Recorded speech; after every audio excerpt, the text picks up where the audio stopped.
Okay, so Jarryd Hayne's been allowed to leave the Gold Coast Titans, and it looks like he's going to return to the Parramatta Eels, where he started and played most of his career apart from his brief period in the NFL.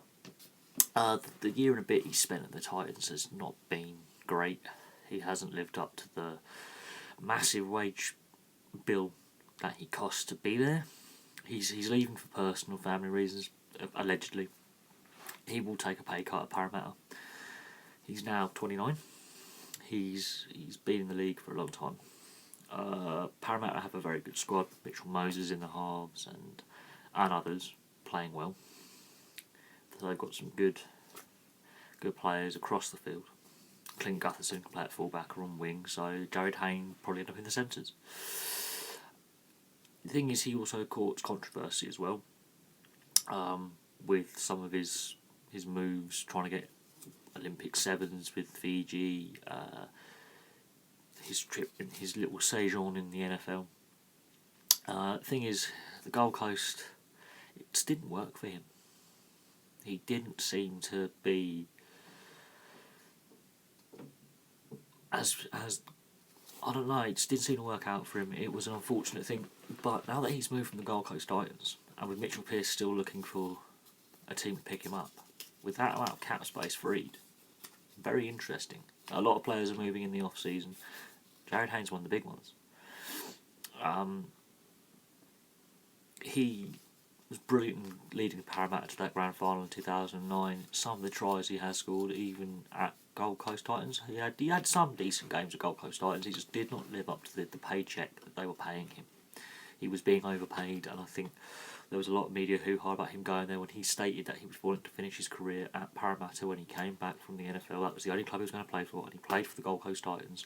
It sort of riled a few people the wrong way. In Australia, the media, sports media, is brutal. It is fierce. So with him leaving Gold Coast Titans, I think he leaves them. Now they could be a better side without him. That's another thing. They could be a better side with him moving on, because it frees up space for them to sign new players, bring up youth. Parramatta, he joins a better side than what he left, which is strange. And he will take a pay cut. They've offered him a deal. It looks like he's going to sign. He will sign that deal. The press release came out about 9 hours ago that he was granted release. He did speak to the new owner. He did speak to management. He had some good frank discussions. They offered him money. Apparently he didn't want to take the rest of his contract money, because he could have quite happily earned 90 grand a month doing nothing.